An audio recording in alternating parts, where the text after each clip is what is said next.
that again, the woman or child. Making arbitrary cutoffs is cruel and harmful. The confusing terminology is going to delay care and cause an increase in complications and death in Iowa women. The bottom line is pregnancy is too complicated to legislate. Now, I also support the rights of patients to choose medical care that is best for them, help them access care without interference from the government. I value the relationship between patients and their providers, honoring each person to make their best medical decision based on their social, economic, psychological, and spiritual well-being.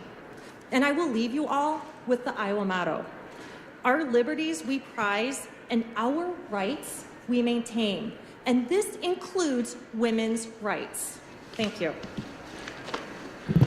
Thank you. Please go right ahead.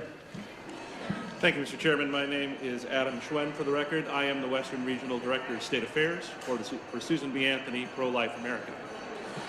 Dr. Tara Sandra Lee, a Harvard-trained fetal development specialist and vice president of the Charlotte Lozier Institute, submitted testimony for you to read, and I'll make sure that everyone gets a copy of it as well. But I wanted to summarize that testimony a bit for you, if I may. The heart is a vital source of circulation of nutrients and oxygen, carrying blood once the nutritional requirements of the embryo can no longer be met by diffusion from the placenta alone.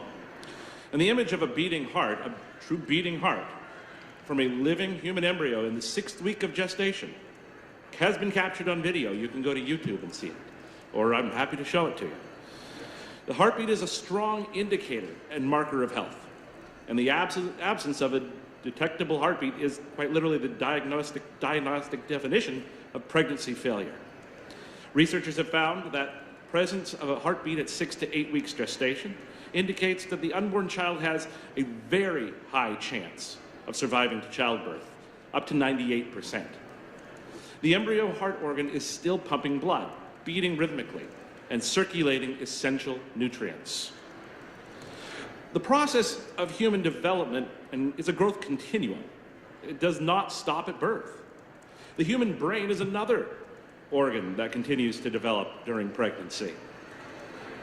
In fact, the human brain is not actually fully formed until 25 years after birth. Are 25-year-olds any less human? I'll be here at the Capitol for the entirety of the rest of the session, and I will have Dr. Sandra Lee available on speed dial if anyone would like to speak to her personally.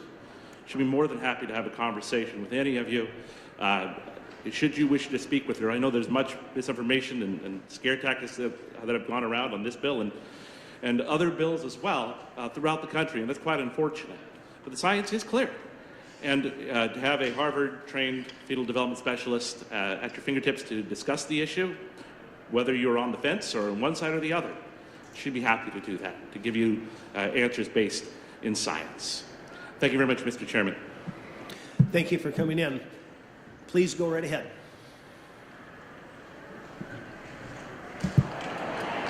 Good morning. My name is Laura Delos. I'm a certified nurse midwife. I'm speaking for myself. I have no conflicts. I speak in opposition of this bill. I am a midwife who's delivered over 2,500 babies, most of these in Iowa. I call them future voters. I have witnessed the agonizing decision-making when an unintended pregnancy occurs or when there's a complication with the mother's health or the health of the fetus. This decision should only be made by each pregnant person with or in consideration of her family. There is no other medical situation that is regulated by the government in this way, and this sets a very concerning precedent. It's been an honor to care for women in this state. Many are scared and angry by the actions of this legislature. Appointments are filled with tears and anxiety as they consider the impact of bills like this on their futures. I share the concern and also worry about who will replace me when I step away from doing what I do. I fear we will not be able to attract talented providers to a place with draconian laws like this one you are proposing. I'm also a proud mother of 2 successful young men who have chosen not to return to Iowa because of bills like this. In fact, one was contacted and asked that very question and said, no way, am I coming back? Neither of these two things, being a midwife or a mom to these amazing guys, would have been possible for me if safe, legal abortion services were not available when I personally needed them many years ago. Lastly, pregnancy does not occur in isolation. This bill only focuses on persons with a uterus. How and why are you not regulating people without one? This bill is not in the best interest of the people of Iowa and does not reflect the will of the vast majority of the people you represent. Thank you. Thank you. Please go right ahead. Thank you to the chair. Thank you for the representatives, the council members to hear me today. My name is Timothy Samuelson. I'm a current medical student and the president of the Christian Medical Association on my campus. To begin, I'm going to be quoting Faye Waddleton, former president of Planned Parenthood. In 1997, she said, "I think we have deluded ourselves into believing that people don't know that abortion is killing." Several years ago, the University of Chicago published a survey of over 5,000 biologists, most of whom had liberal or leftist Sir, political... could you wait? Yeah. You want to pull up? Start before those doors close, because we missed your introduction and I think would both of you pull the mic a couple inches closer? And I think if it stays there, the next speakers will leave it there, and that would help. Thank you for your help with the door. We'll pull two of each side in, and then wait for them to finish, and then we'll switch. I think you are correct. I was struggling too a bit, sir. I do believe. Would you start over? We'll start the clock. Of course. Thank you for that. Again, my name is Timothy Samuelson. I'm a current medical student. I am the current president of the Christian Medical Association on my campus. I'm going to begin with a quote from Faye Waddleton, former president of Planned Parenthood, who said in 1997, "I think we have deluded ourselves into believing that people don't know that abortion is killing." The University of Chicago published a survey several years ago surveying over 5,000 biologists, most of whom had left leanings or liberal political leanings, and 96% of them came to the near consensus that life begins at conception. So it's an incontrovertible fact that we are dealing with life here, and it is precious, and it is at conception. So what you're going to hear on the other side based off of that is a weaponization of empathy. You're going to hear emotionally charged circumstances that do not represent the vast majority of abortions, and you're going to hear it all packaged in reproductive rights between a provider and their patient, all the while forgetting about the other patient that's in the room with them, and all the while thinking that they can trump that patient's right to life, which is your job as government officials to protect. So I encourage you to look to the central ethos of the medical field, which is to do no harm to the best of our ability. We are to protect life, we are to promote life, we are to prevent untimely death. I encourage you to welcome the bodily autonomy argument as a strong pro-life argument. We are in full support of females' rights to bodily autonomy, and that includes the females who are inside the womb. I encourage you to support this abolitionist movement for equal rights to life, no matter your appearance, no matter your size, no matter your location, your level of development, or your degree of dependency. Please do not discriminate because of these things. I encourage you to support the advocates who are speaking for those who do not yet have a voice, and to do your job as government officials and protect life. I encourage you to look back into history to those groups who were not afforded the rights to life, or were not afforded the same rights. The Jews of the Holocaust, the slaves that were inside this nation, and look at the outcomes of that and how terrible they were. I encourage you as Iowans to be leaders in this fight for life. I encourage you to look to Scripture like Deuteronomy, where God gives His law and it's righteous and it's just, and He says the nations will look unto them and see that they are wise and understanding. I encourage you to look to signs that are outside this building where it says justice is the idea of God, the ideal of man. I encourage you to look to God's justice. I encourage you to look to that justice and protect life. Thank you. Senator, I didn't pick up the disruption. What was? We're pretty informal in subcommittee. They get to go ahead and say they got 3 minutes. Sir, thank you for coming in. Thank you so much. Thank you, and I'm sorry for the disruption. I think the microphone position will work better, and please go right ahead.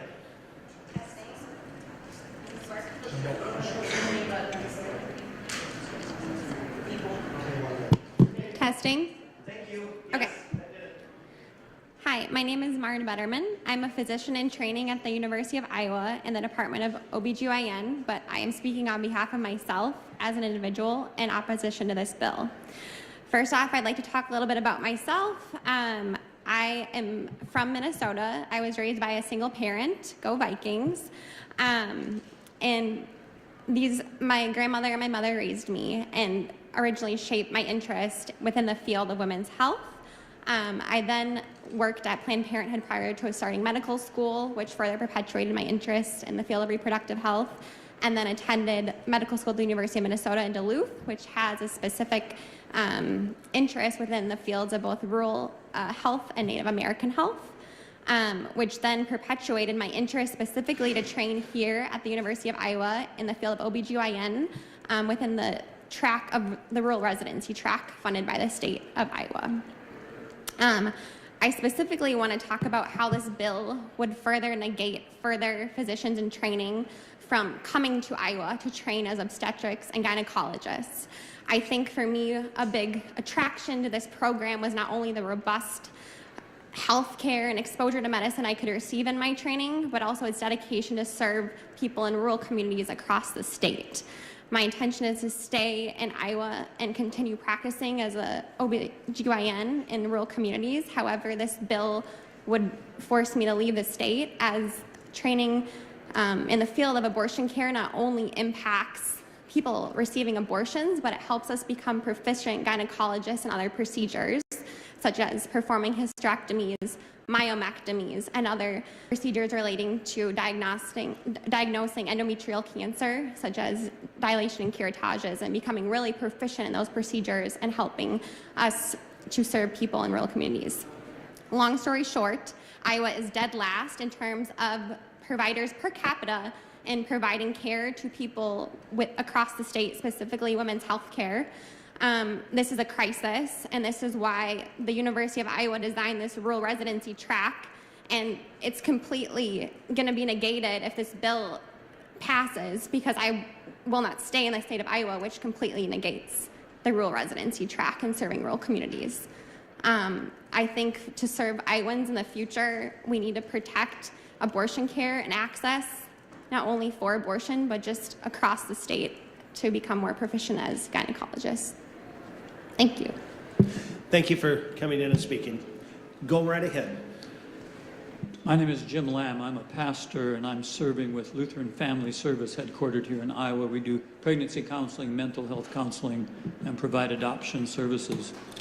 With all the discussion surrounding the heartbeat bill, it seems that some have erroneously thought that that's when life begins. However, medical school embryology textbooks consistently say things like this: at the moment of syngamy, that's when the gametes come together, a new and unique human being comes into existence. A new and unique little girl or little boy, looking like little girls and little boys look at that stage. So I want to remind everyone that when we talk about heartbeat, we're not talking about the heartbeat of something, but the heartbeat of someone. Someone who is autonomous, someone who is self-directed, not part of mom's body, but with her own body, being in that wonderful place that mom provides for protection and growth. And as a pastor, I want to remind people of faith that the Bible uses wonderful imagery showing God's hands involved in the creation of life, knitting us together, shaping and forming us. This someone with a heartbeat is handmade by God. And in a womb, these invisible hands of God became very visible in the person of Jesus, who was conceived in a womb. And those hands were nailed to a cross. So this someone, from our perspective, with a heartbeat, is handmade by God, and someone for whom Jesus died. And they deserve to live. But that someone with a heartbeat lives under the heartbeat of another someone who is also created by God, and someone Jesus loves and died for. She deserves better than the lie that the only way out of a difficult situation is the death of her little someone. She needs us to walk beside her with non-judgmental compassion, providing for her needs and helping her realize that regardless of the circumstances, death is never the solution to the problems of life. And I can guarantee you, there are scores of organizations and thousands of people in Iowa who are willing to do that. For the sake of both of these someones, Lutheran Family Service speaks in favor of this bill. Thank you. Please go right ahead. Hi, my name is Felicia Hilton. I live in Des Moines. I'm here as a woman. I'm not representing anybody but myself, my daughter, my daughter-in-law, my 4 granddaughters, and we all relocated to this state. And I am mortified that we picked to move to Iowa right now. I cannot believe the self-righteousness of the people that think this law somehow won't impact people. The rainbow and unicorns of reporting incest. Really? Really? Do you think that's a real thing, that people report incest? Maybe you haven't been in families where this has happened, but I have, and they don't report it. You don't report it. As the family, you try to deal with it yourself. It's not reported. It's not reported, and the only way someone that has incest would have this happen is if the mother or aunt or someone is bold enough to deal with it with that person. Incest isn't reported. Get out of town with that. Rape, you think that people just go and report rape? Yeah, people do, but not everybody does. And to sit there and say that that's acceptable, that that doesn't meet the standard, that mental health, the stress of mental health through pregnancy, not everybody that hears you're pregnant, it's great news. For some people, it's devastating news, depending on how it happened and the circumstances and so many other things. And to limit reporting and have reporting as a requirement, to even say that I have to sign that I've acknowledged that I've heard the heartbeat, who's gonna make me sign? I'm a grown woman. Ain't nobody in here telling me to do anything that I don't want to do with my own body. So for Kim Reynolds, Bob Vanderplatz, who I don't even know who that is, he threatened judges in a newspaper, and now all of a sudden, you guys are gonna go and sign this at his celebration of some church celebration, I hear? Where was he when Kim Reynolds was saying she wasn't gonna feed kids anymore? These same kids that you've made harder to get eligible for SNAP when Infamil is $30 or more a can? Really? Really? Where were they then? Where are all these church people when she's denying people health care? Where are they then? I'm just saying, if this is about the church and if this is about God, you are the same people that will slap them loaves of bread out of Jesus' hand, slap out the fish out of Jesus' hand, and tell them to get in line and figure out if they're worthy or eligible. Are they eligible for this food, Jesus? Are they eligible for healing, Jesus? Are these people good enough? Is that what you're telling me in the state of Iowa? That you get to choose who this is? Yeah, you, the people that think this is a great idea. Who gets to choose this? Who does this? This is absolutely an offense to women. This is an offense to everybody, because you do not have any idea what it's like to be in a situation where you've been told you're pregnant and it is not good news. You have no idea. To be in an abusive relationship where people are pregnant, you have no idea. And it is offensive that you're gonna go celebrate the oppression of women at a church. You're gonna go celebrate the oppression of women at a church, but the church wasn't there when she's gonna cut the food assistance from the federal government to people. Where were you then? The church is not there. It's been over 3 minutes. It doesn't matter. This is a lie. You guys are lying to yourselves, and you're offending everyone, including God. I am happy to let you have your say, but Yeah, you're your offending say God. was 3 minutes. I do not care. This state is ridiculous. The stupid, ridiculous, self-righteous crap. You're not better than anybody. You're not better than anybody. Because you got money, that's who you serve. Money, that's who you serve. You don't serve God, you serve money. Ma'am, we gotta bring new speakers in. I don't care. I do not care. I am so offended by everybody in this room that supports this bill. Ma'am, you're taking away from other The folks. oppression of women. There we go. Okay.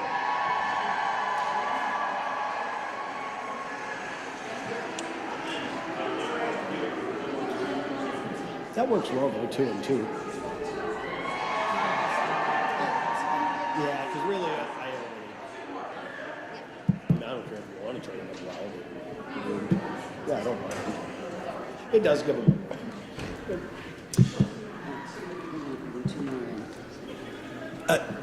Do we have 2 more people to come in? Can we bring in 4 and then we got it? That'll just cut the.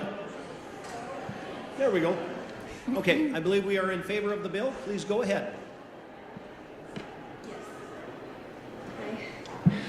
Hi, my name is Odessa Pham. I wanted to share a story. Her name was Kathy. She found out she was pregnant when she was 18 years old, and her boyfriend got married. After she got married, her mom died, and she had nobody because she was an only child. So the only people in her life was her baby and her husband. When she found out she was pregnant for the second time, she was excited, but unfortunately the baby came too early and she died. She was in mourning. The doctor told her, do not have another child for a year. You need to wait 1 year before you get pregnant again if you want a healthy baby. So she was okay because she wasn't ready for another baby right at the time, and she was willing to wait. And she took her birth control, but it didn't work, and she found out she was pregnant. The doctor told her that to terminate the pregnancy, that if she gave birth to this baby, the baby would be blind, deaf, will be mentally retarded, and have no quality of life. Her husband told her to abort the baby. Her mother-in-law, everybody wanted her to abort the baby. But there was a feeling, just a feeling that she got that she shouldn't. When the baby was born, she said that she looked in that baby's face and she realized that everything was okay. The mourning was over, and she said to the child, you fixed everything. I'm whole because I have you. Fast forward, that baby grew up, graduated school, got married, and gave Kathy 4 beautiful grandchildren. When Kathy was diagnosed with early onset Alzheimer's, the only child that would take her in was that child. All the other siblings wouldn't take her in. That child, as she declined, fed her, clothed her, got up in the middle of the night to take her to the bathroom, and took care of her until she died. But it was the least I could do for my mother, who chose to give me life. If it wasn't for her, I wouldn't be here. The point of this is every single fetus, embryo, you don't know what their potential is until you give them a chance, until you give them that opportunity. We all started out as embryos. We all started out as a stage of life. But when you cut that short, you don't give it the opportunity. It's a civil right, the right to life, liberty, and the pursuit of happiness. Thank you. Thank you. And the next speaker, please go right ahead. Hi, my name is Dr. Nicole Lowe. I'm a registered nurse and nurse scientist who's been researching responsible sexual behavior in Iowa women for almost 10 years. And it's clear that lawmakers in Iowa are trying to draw a clear line that says abortion is irresponsible sexual behavior. In my time researching and meeting with women to learn about their sexual health needs, I learned 2 things that women need in order to exercise responsible sexual behavior, and that is access and awareness. Responsible sexual behavior requires accurate and comprehensive information about sexual health and methods for pregnancy and STI prevention. However, weakening education, like Iowa lawmakers have been, puts women at risk for, quote, irresponsible sexual behavior. Number 2, access. State policy like those enacted in Iowa that were intended to close Planned Parenthoods influence responsible sexual behavior by cutting access to resources and health services. These clinic closures put women at risk for, again, irresponsible sexual behavior. I'm from a rural county and currently represented by Senator Amy Sinclair, and we know that rural areas report lower education, higher rates of unemployment, severe intimate partner violence, poverty, uninsuredness, longer travel distance to healthcare facilities, and increased fear of stigmatization and loss of confidentiality. These are all factors that put women at risk for irresponsible sexual behavior and are all issues impacted by policy. I've spoken with rural women who are remaining abstinent until marriage but don't even know how to make an appointment or what their birth control options are once they become married.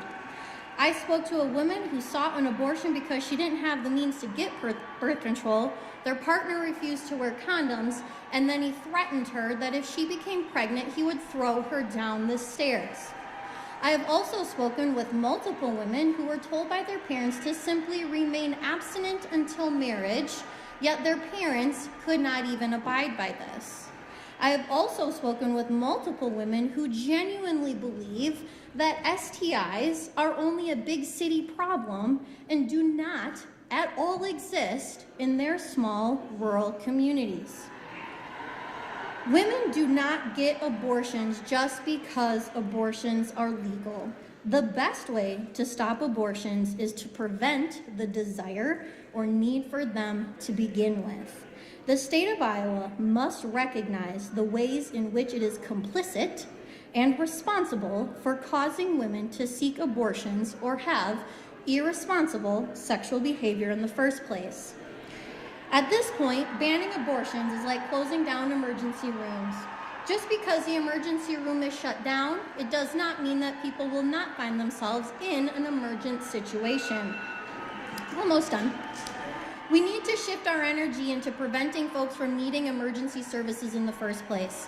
As a state, when we fight to weaken sex education and drastically reduce access to resources and services, we cannot reasonably expect women to make sexually responsible decisions if the state of Iowa doesn't give them everything they need in order to be responsible to begin with. Iowa has already been systematically setting women up and their families up for failure. This ban will only make it worse. Matt, thank you. Thank I you. appreciate it. Good deal. If you could both switch seats then, or switch with the next pair, and then we'll let all four of you out together, and we'll bring the next four in. Thank you both. In favor of the bill, please go right ahead. Yes. My name is Rebecca Olson with the Family Leader here today in support of SSB 1223. I'm going to be reading a testimony from a lady in Davenport, Teresa, who is unable to be here today. I am not worthy of love, not by anyone and certainly not by God. These are all things that I thought after I made the worst decision of my life. I wanted nothing more than have children, yet at 17 and unmarried, I found myself to be in this predicament. I knew what I had to do and swore I would take it to the grave, and nobody had to know. Not one doctor or nurse explained to me the side effects of what I was going to have done. I was days away from having a 2-day abortion procedure, yet I was told that it was just a blob of tissue, and I was not allowed to view the monitor as the ultrasound was being performed. I knew I was making a terrible verdict, but it was too late. The damage had already been done. My baby was ripped from my womb, and a part of me died that day too. In January of 1999, I fell into a deep depression, wanted to die, and felt I should not live any longer. No matter who told me they loved me or how much they loved me, I didn't believe it, and nor did it matter. I was not worthy of life nor love. A little at a time, Jesus started to work on this part of my broken heart. I recall when I was a youth leader at my church when we were discussing abortion and viewed a graphic video. I watched in horror the truth of what actually happened that spring day in 1988 and realized that my baby had a heartbeat. She had fingerprints and she could feel. Little by little, Jesus kept chiseling away all the hurt spots to where I could accept his forgiveness. But I still was not able to forgive myself. It took years, but today I can tell you that I am 100% healed. I implore you to vote for the heartbeat bill. Please, please stand up for these babies and their mothers who cannot stand up for themselves. Be their voice and protect them. Thank you. Thank you for attending. Please go right ahead. Good morning. I am Dr. Deborah Turner. I sit here today before you speaking as the National President of the League of Women Voters, a previous provider at Planned Parenthood, but most importantly, as a physician and an Iowan who was born and raised and trained at the University of Iowa. I started medical school in 1973. I know the emotional work that women go through when they make a decision to have an abortion. I have held their hand as they requested procedures. I have cried with some of them as they made their decision, and I have seen their relief when they have been treated non-judgmentally with respect and privacy around their decision. Remember, there is no one reason one seeks abortion. Decisions of private medical care should be between the patient and their provider. If I, as a physician, disclose patient's medical information, I have broken the law and even can be prosecuted and lose my job. So how can uninformed legislators write laws allowing others to gain access to our personal records so they can determine who is going to have an abortion, who has not, or who has had an abortion? My duty as a physician is to assess those seeking my help, provide information to them, counsel them on the outcomes of a treatment, and then provide them with the treatment or refer them to a reputable practitioner if I cannot do the procedure myself. I do not judge, and I do not force decisions upon them. So if I, with my personal relationship with patients, do not force a patient into a decision, how dare legislators who have no ability to provide information, do not have the background to counsel, and have no minimal knowledge of the procedures that they are denying, have the right to force a woman or those who can become pregnant to make a decision that is against what they want? That is wrong, and to me, it is practicing medicine without a license. As a physician, when a patient asks me, what would I do? I explain my decision is personal, like theirs should be. So we cannot allow legislators to impose their personal beliefs or biases on others. So elected officials, please get up out of our exam rooms. Respect the people seeking abortion as individuals who have the right to make decisions about their reproductive care, including to have or not have an abortion. You have no license or right to make medical decisions about anyone's health care except your own. Thank you. Thank you. We'll go ahead and exchange speakers then.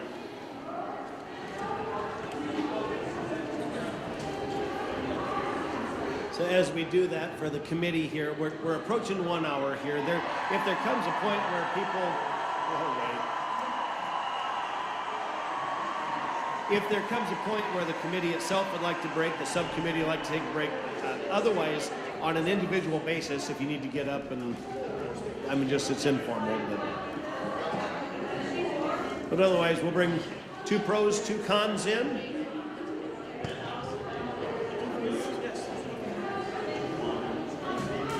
There we go.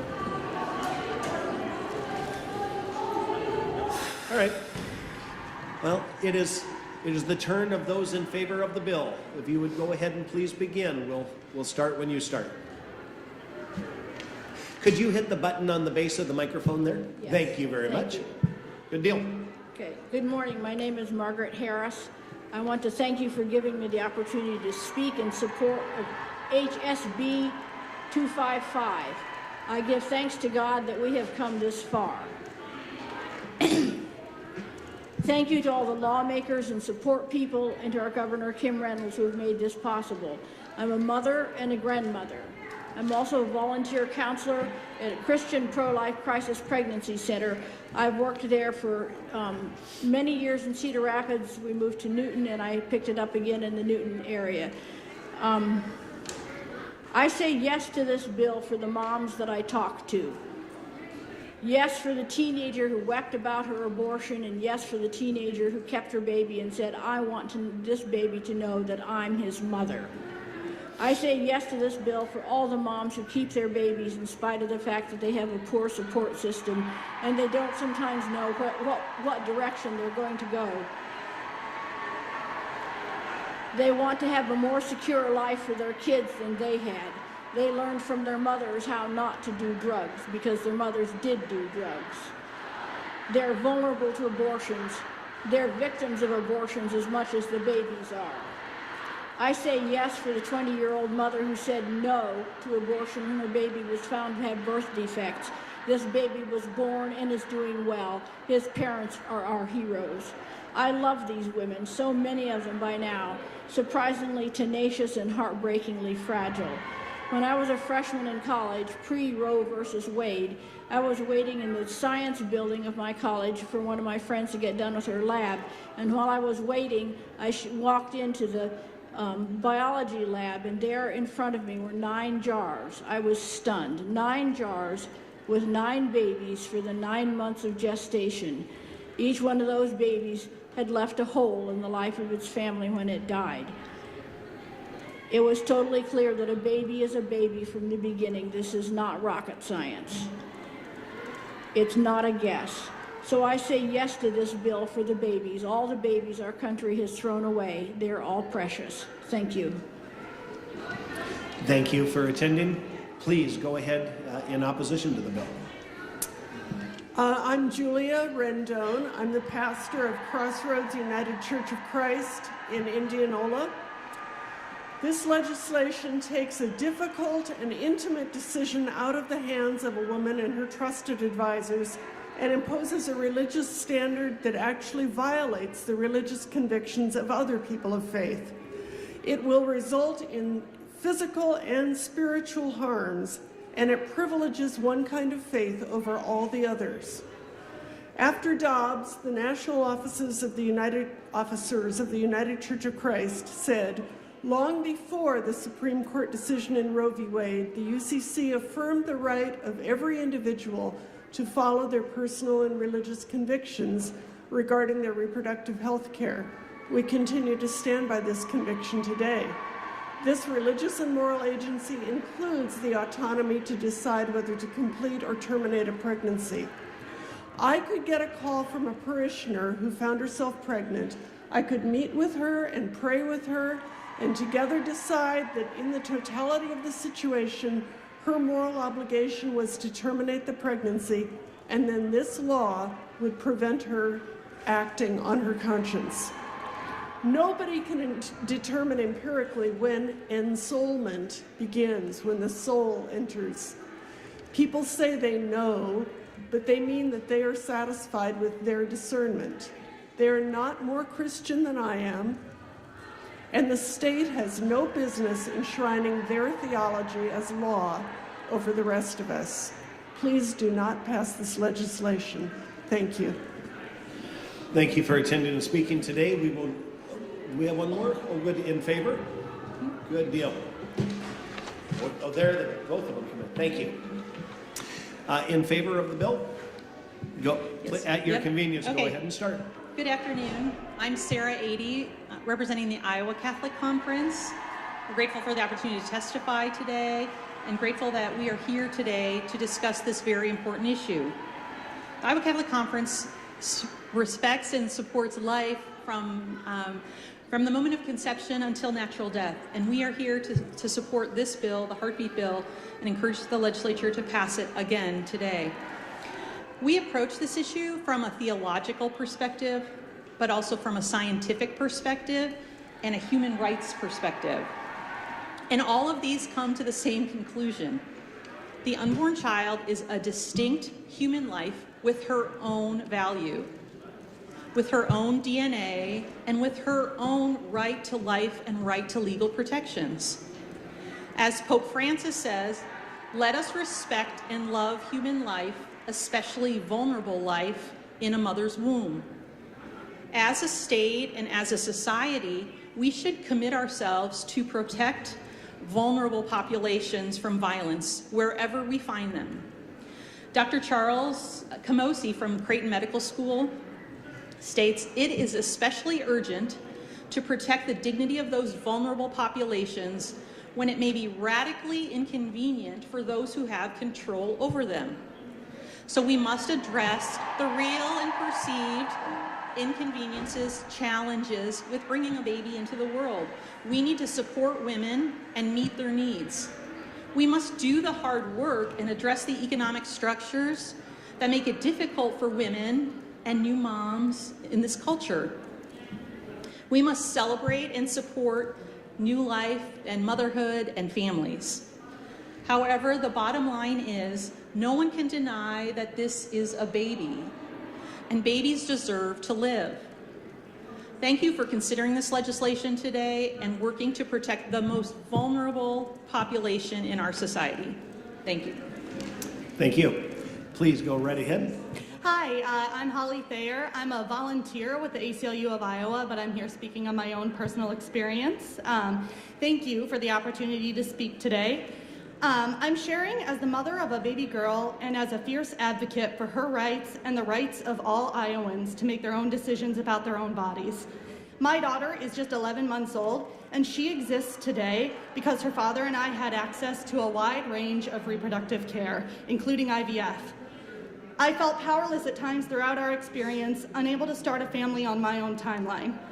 This only reinforced my belief that everyone should have access to the medical care they need in order to stay safe and have a family only if and when they're ready. My experiences during pregnancy brought a sense of urgency to these beliefs. Pregnancy was an amazing gift for us, but it can be dangerous. No one should be forced to put their bodies through so many radical changes involuntarily, especially in a system where maternal mortality is a real and disproportionate threat, particularly for Black women. In my own experience, I faced changes that were scary, like heavy bleeding that we mistook for a miscarriage. I faced perpetual discomfort, vomiting multiple times a week for about 7 months straight. I also faced threats we only noticed with a doctor's help when my blood pressure reached sky-high, dangerous levels. I had no idea until I went in for my routine checkup. All of this was absolutely worth it for me, but I can't imagine going through it because I was forced. At the end of this roller coaster, my daughter was born via emergency C-section roughly 5 weeks after Roe v. Wade was overturned. Leading up to her birth, I was acutely aware that she would be born into a different world than me, one where her ability to take care of her body and make her own decisions would be restricted. At just 7 pounds and 7 ounces, it was as if her rights disintegrated as she left my body. It was unreal to think some decision makers in our state would care so deeply about the first several months she grew inside of me, but so little about her freedom in the years to come. With these thoughts in mind, I urge you to vote no on the legislation before you and to do everything in your power to protect reproductive freedom and access to all reproductive care, including abortion. Thank you. Thank you for coming in. And we'll go ahead and change out speakers. So they can hear me ask.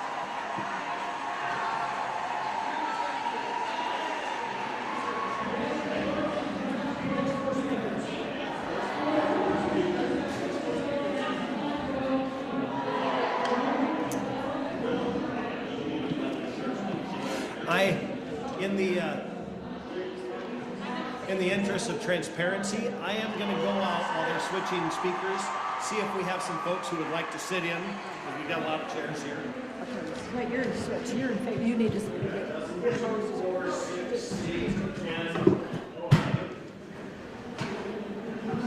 got it?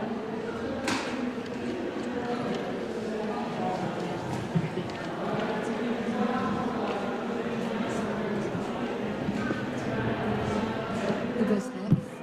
She goes. Me.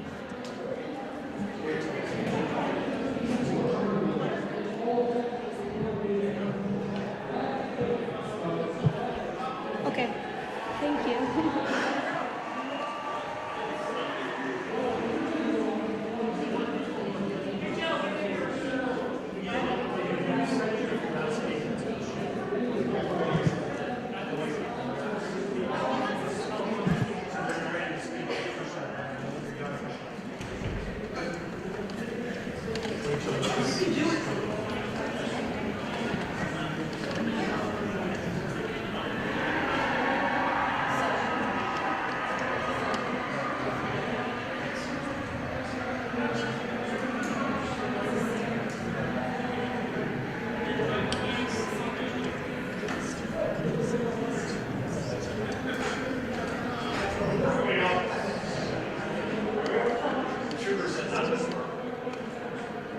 So, sir, we have a few folks that want to come in and fill the seats, and they're not going to speak. They just, for transparency and for public access, I'd like to have the chairs as full as possible.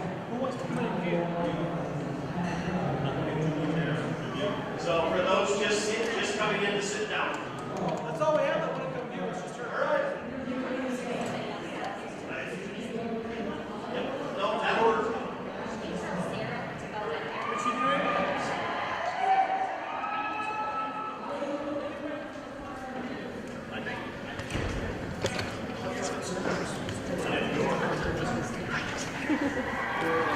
thank you again for taking care of the door. But yeah, so I went out and I announced that there are seats available here. If they're going to come in and not speak and just fill a seat, they're welcome to come in anytime. You can hear the disruption when the doors do open. If you could not come in or out while, just try to keep it to when the doors are open, when we're speaking, don't open the doors. That's what we're going to try to do, just so we can have less. So I believe we are back in favor of the bill. If you would please go ahead. Hi, my name is Grace Van Petten, and I am a student at Loras College. Today I am here to share a snippet of my experience and why I feel it is important to enact life-protecting legislation here today. I used to be pro-choice. I used to believe that this is a women's rights issue and that I must stand up for women because men shouldn't be allowed to make laws about women's bodies. But then when I was faced with some facts in college, I realized what an abortion really is, and I became pro-life. Growing up, I was never properly informed. I had never seen a fetal ultrasound picture, and I was never told that a baby has their first heartbeat at 21 to 24 days. So when I was pro-choice, I did not consider the 2 lives that abortion impacts. I only had considered the 1. Now that I have seen the reality that this is a human rights issue, and Governor Reynolds perfectly described this by saying, abortion is the destruction of an innocent, defenseless life. And this is what the pro-choice movement and the current laws in the state of Iowa are failing to see. When I was pro-choice, I was a high schooler, and I believed in what the abortion lobby capitalizes on. And this is the fact that, yes, abortion does affect women more than men. And yes, this is a procedure that terminates her pregnancy. But again, what is not said is that when a woman goes in to have this procedure, it is stopping the beating heart of an innocent human being and often breaking the heart of the mother. And we are still allowing this to happen here in Iowa today. And we have many young women, like my younger self, convinced that abortion is needed or necessary, and that women won't regret it. And we framed abortion as the removal of just a clump of cells. And many women have been told that they'll be better off if they have one. But the truth is that these are all incredibly dangerous lies. Our children are precious and women are strong. These babies have heartbeats, their own unique DNA, and they deserve to live. Right now, we conveniently have abortion facilities located by all the largest colleges in Iowa. This is where many girls my age will go to receive an abortion, and many have not heard the truth. And many make this decision alone and out of fear. As a college student myself in a post-Roe America, we need to say enough is enough and move on from this. We are failing our women and children. Instead, we should try to provide real support and real resources to our women and our children, which many people are so very eager to provide. Please consider what is right for both women and their babies when making these important decisions. Thank you. Thank you for coming in and speaking. Please go ahead in opposition to the bill. My name is Lori Hackett, and I have worked in human services and healthcare for over 40 years. As a licensed professional, I have an ethical responsibility to give voice to those unable to do so. I've worked with clients who have been the victims of rape and incest, sometimes children having children. I've worked with a family whose child had Tay-Sachs disease who is dying from the moment of birth.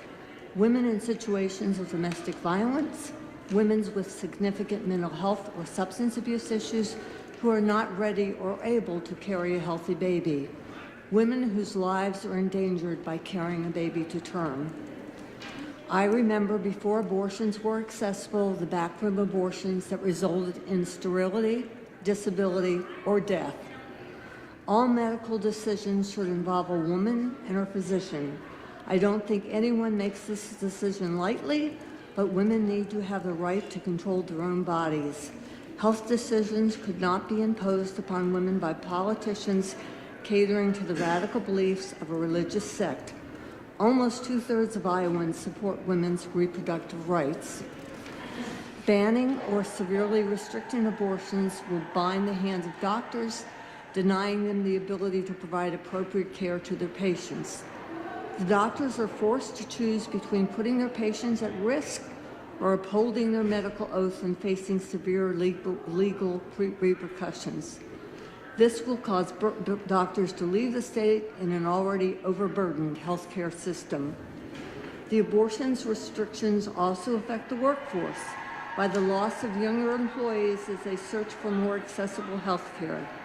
This subsequently causes loss of business as they follow the available workforce and thus the loss of tax base and revenue. The loss of women's rights affects everyone and has cascading consequences. Thank you. Thank you for coming in to speak. In favor of the bill, please go ahead at your convenience.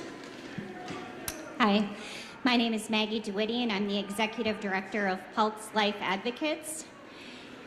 Thank you so much for having this special session. This has been a long time coming. I testified in our heartbeat bill in 2018, and here we are again. It is beyond time to once and for all have the heartbeat law passed for the second time, signed into law for the second time, but now be able to be enforced. Innocent lives have been lost while this law has been held up by injunctions and judges legislating from the bench. And while this delay happened, an estimated 2,000 Iowa babies' lives would have been saved every year. Just 21 days following fertilization, the baby's organs start to develop and the heart begins to beat.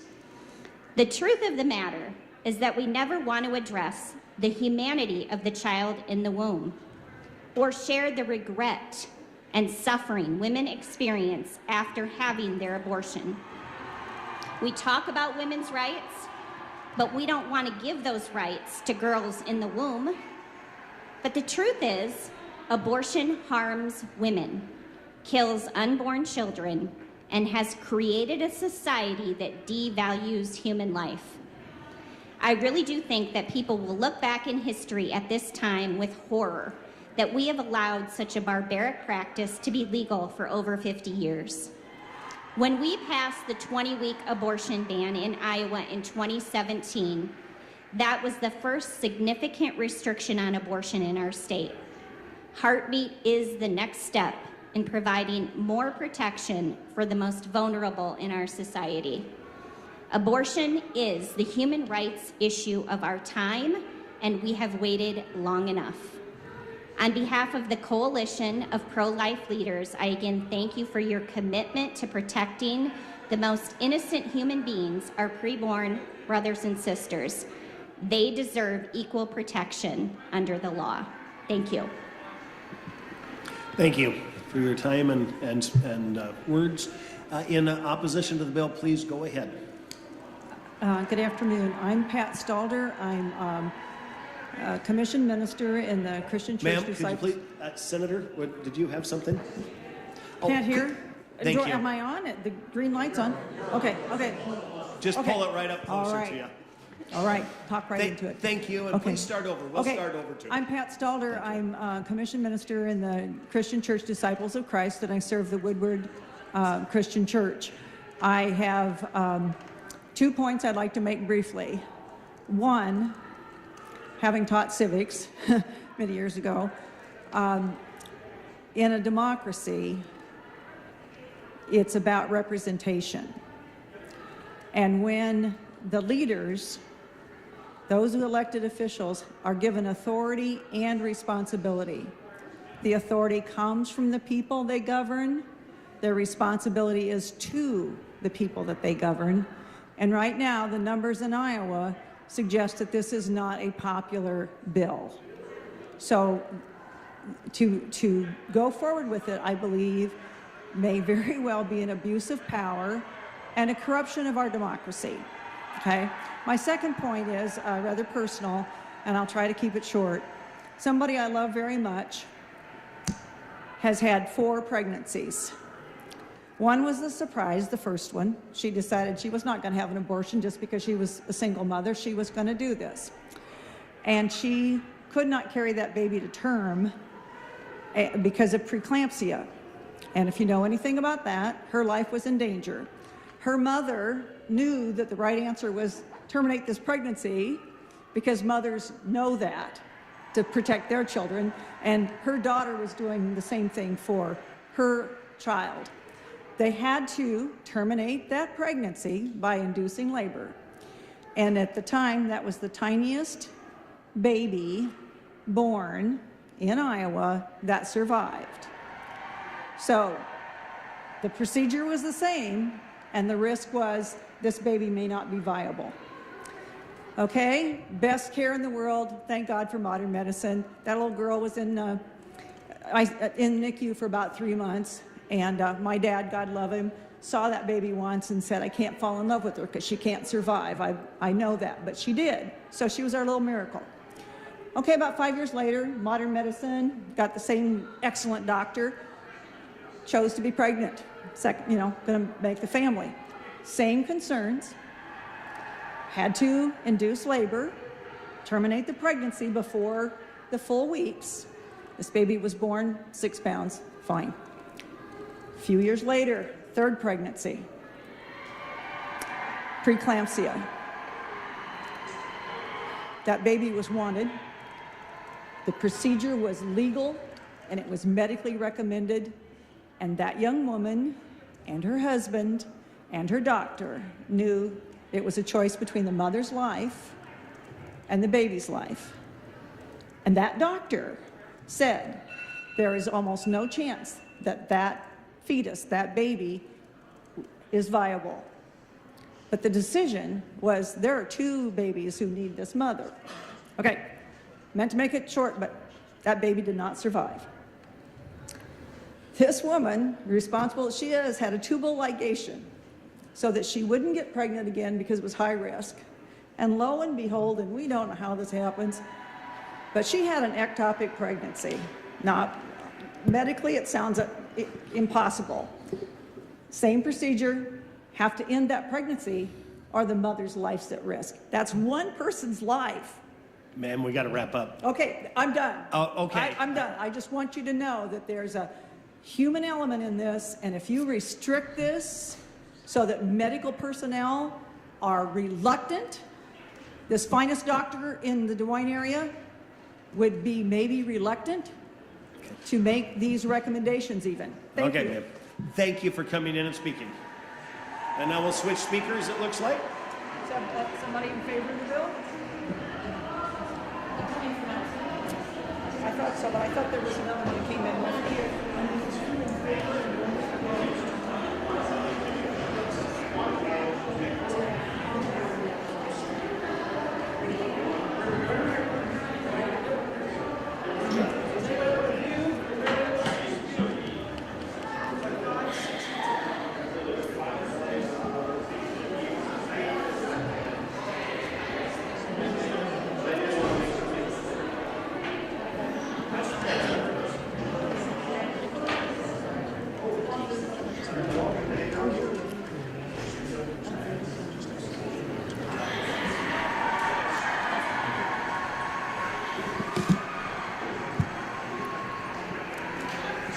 I think we have, our people switch is done.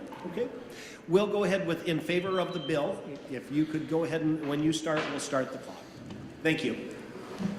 My name is Angela Winnell, and I'm here in favor of HSB 255. According to Iowa Code 707, if a woman is assaulted and it leads to the death of her unborn child, her perpetrator has committed a felony. But if that same woman chooses to end the life of her unborn child with the help of her doctor, this is perfectly legal. The only way we can reconcile these contradictory statutes is to assume the principles in might makes right. The idea that whomever holds the power over another holds the right to determine their fate. Might makes right is the underlying assumption for every atrocity committed in human history, including the institution of American slavery. Abortion is no exception. This contradiction in Iowa Code is in direct conflict with the principles expressed in our founding documents, that we are endowed by our Creator with certain inalienable rights, and among those are the right to life, liberty, and the pursuit of happiness. It is not a coincidence that the right to life is listed first before all others, for without the right to life, the rest have no meaning. The value of every human being is not determined by whether or not we are wanted, but because we are created beings made in the image of God with inherent value and worth. This issue is near and dear to my heart, as I was once a teenage mother, terrified of what the future held. But choosing life gave others the opportunity to surround me with love, grace, and mercy. And now my daughter is one of my greatest blessings. Through these trials, and I learned an important lesson, that the most meaningful things in life require self-sacrifice. Setting aside your own needs for the sake of others is the highest virtue, and also results in the greatest rewards. Every child, no matter the circumstance, deserves the protections guaranteed to every American. Every child deserves the right to life. My only issue with this bill is that it does not protect life from conception. Please reconcile the contradiction in Iowa Code and bring it in line with the principles of American liberty. Thank you. Thank you for coming in to speak. In opposition to the bill, please go ahead. Yes, thank you, Senators. My name is Amy Wickendall. I am from Hiawatha, Iowa, and I am against this bill. You know, it's really disappointing that every time I'm here, it seems this government is taking away someone's rights. Last time I was here, we heard a lot about the need to protect women and children from trans women such as myself, but what Iowa women need is protection from this government. This special session shows what a bald-faced lie that what the claim of protecting women and children really are, because this law makes women's bodies property of the state.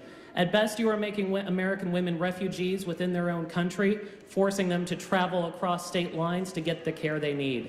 At worst, women will die.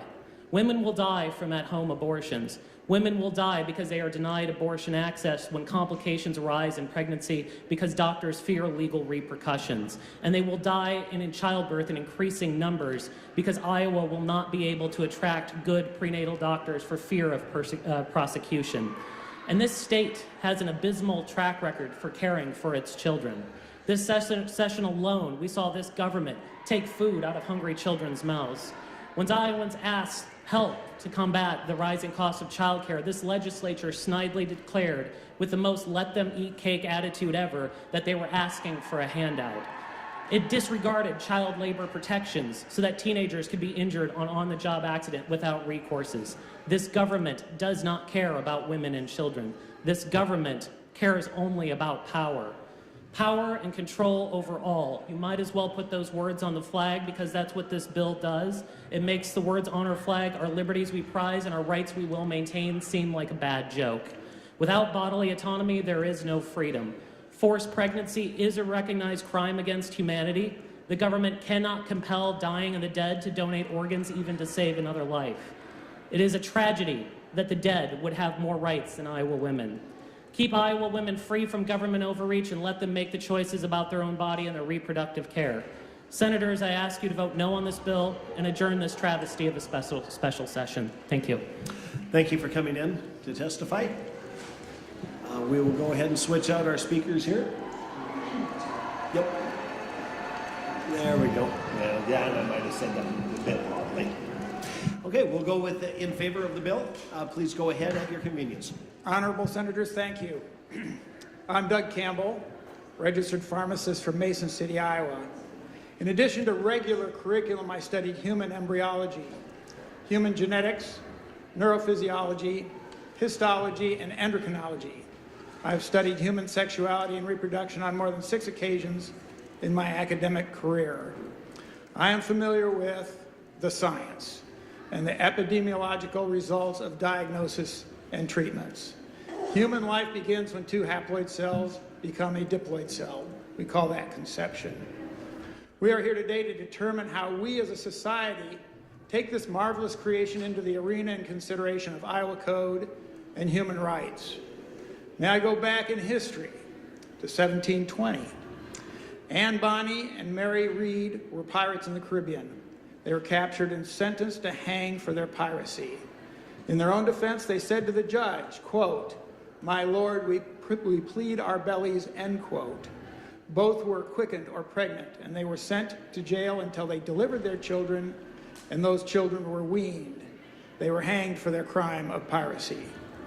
Back in 1720, without the advantage of modern science, our Western society knew better than to terminate an innocent life, no matter the circumstances. For mother and child, for fathers and humanity, all compassionate interventions available should be implemented. Thank you. Thank you for your time here today. In opposition to the bill, please go ahead at your convenience. Hello, Senators. My name is Leanne Cordomia. I am here from the Johnson County area. My family was some of the first families in Johnson County. And I have 4 generations almost behind me already that will be coming and living in Johnson County at some point. I am a nurse. I was a nurse for 43 years. I started at the University of Iowa. I worked in the labor and delivery and OBGYN area there. I then trained in trauma, and I trained in the burn unit, and I took care of everybody that came across the line. Red, white, black, male, female, biker, senator. I took care of all family members. And I want to tell you something. My experience through life as a nurse, grandmother, great-grandmother, foster mother, foster grandma, I can tell you right now, when I stand up for something, I stand up for something. As a nurse, I can tell you what he was talking about with the diaorm, the baby, when first people get pregnant, and that is called conception. They don't breathe, and sometimes they're called the products of conception. We can't even find them when there's been a miscarriage. Recently, my daughter in California had a miscarriage of a very much wanted baby. She had to wait 2 weeks to get the D&C until she had a temperature to get the D&C because of all the out-of-state people going there to have procedures done. She kept getting put back every day. If that was your daughter carrying around parts of your grandchild, you would like them to be able to have the procedure that they need. But this is what's going to happen. We're not going to have the doctors at the University of Iowa training. They're going to go elsewhere. So the women of Iowa are going to get crappy health care. They're going to get health care by family practice doctors who are great men with your family practice things, but they're going to have to assume GYN care. And I don't know about you, but if my aunt has an endometrial cancer or something, I want her to have a real specialist, not somebody that's afraid to practice here. You know, gone. We're going to lose the best. And the other thing is this is just absurd with the fact, like the previous person had brought up here about the cadavers having more rights. There's many people in this country that need livers and kidneys, but we can't forcibly tell people when your family member dies, we're taking your kidneys for this kid that's going to die without them. But we can tell a woman that she can't have a choice. Thank you very much for your time. I hope you'll consider what I've said. Thank you for coming in. Appreciate the speakers. And we'll switch folks if some people have to head out here for a minute.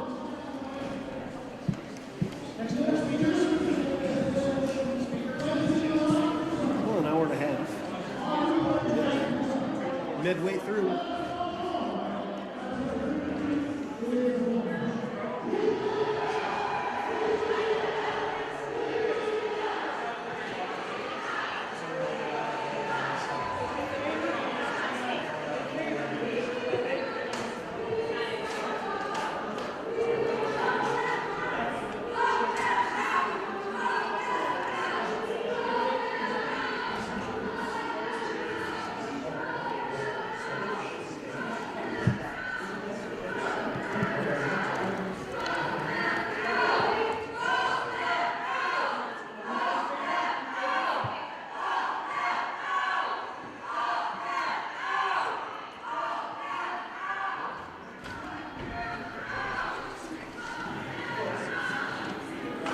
Thank you. I mean, we got our folks switched around. We'll go ahead with in favor of the bill at your convenience. You go ahead and we'll start a 3-minute timer. Thank you. Good morning. My name is Melissa. I'd like to thank you for allowing me to share my story. It was the summer of 1969 and my mom was getting ready to begin her senior year. She loved the Beatles, the Supremes, and the Hermits. My mom had decided that she wanted to go to beauty school to be a cosmetologist. She also had a job at the local drugstore. The year had all the markings of being your typical senior year. The night I was conceived started out like a night that many teenagers have experienced. My mom had a friend that wanted to go to a college party. The friend liked a guy she thought was a college basketball player and asked my mom to go to the party. While my mom knew she shouldn't probably sneak around and go do that, she went ahead and made the plans to go. Typically, my grandpa would pick her up after work. It would be perfect. It was not unusual for her to work late, cleaning and restocking, so they decided to go and act like my mom worked late. They would go to the party, and my mom would go back, and my grandpa would pick her up like usual. When they got to the party, they split up. Neither one of them knew anyone. Once inside, they got drinks and started to mingle. That is where it gets fuzzy for my mother. She knew something had happened, though. When she woke up, she got dressed and walked back to the drugstore, and my grandpa picked her up. That might have been it, but God had other plans. Senior year started without my mom knowing that I was silently growing inside of her. She went back to school, and over the next few weeks, as I grew, so did her suspicions that she was pregnant. As she walked to school every day, she would vomit on the railroad tracks, and an overwhelming tiredness started to set in. My grandma was known for many things, but being subtle was not one of them. So she point blank asked her if she was pregnant. My mom said yes, she thought she was pregnant, and my grandma said they would need to go to the doctor and get checked out, and that was when we started and we became a team. The remaining months were not easy for my mom. She had to leave school at Christmas break. She had to tell my grandparents, who were lovely and loved me from the start, by the way. She had to go to school for girls that were in trouble, and she had to figure out what she was going to do with the baby. Now, to be honest, abortion was illegal in Iowa in 1970, but if someone wanted one, there was places for girls who were in trouble could go and get one. However, that option was not considered by my mom. And so 9 months, and she wanted to make sure I said 34 hours later, I made my debut. As soon as I was born, the nurses took me away. Before too long, a nurse came back, and knowing our story, informed my mom that I was not white, and they were sure that my mom would then give me up. However, my mom informed them she did not care if I was purple with white polka dots, I would be coming home with her. So that is what she did, and she took me home, and we started our life together. Now, in the movies, this would be where the picture freezes and the caption on the screen would read, Melissa went on to become a famous scientist that discovered the cure for cancer. But this is real life, and I have lived an ordinary but an extraordinary life. I have had the honor of being there when people I have loved taking their last breath and seeing sweet babies take their first breath. I've been a daughter, a granddaughter, a sister, a tia, and I have mentored countless children. Some I get to see the fruits of, and some I never will. I've graduated from high school, graduated from college. I have been loved, and I have loved. In other words, I have lived a life. If you were to ask my mom about my birth, she would tell you lots of things she did not know. Things like she had no idea how to be a mommy. She was not sure how she was going to graduate high school. She did not know how she was going to support us, and that she was scared of all of it. She would also tell you 3 things that she knew for sure. We had a support system, not only our family, but good friends, that I was there for a reason, that maybe she didn't understand that reason at the time, but God did. And the final thing, and to her the most important, I deserved better than to be thrown out at the end of the day with the trash. We talk a lot about choice, but I had no choice of how I was conceived, if I was born, who I was born to, etc. My choices began when my mom chose life for me. Now, as you vote, you have the option to choose life. I hope that my story has helped you and others, even if they don't believe the way that I do. And I believe that each life, whether it lasts 1 year, 100 years, has meaning.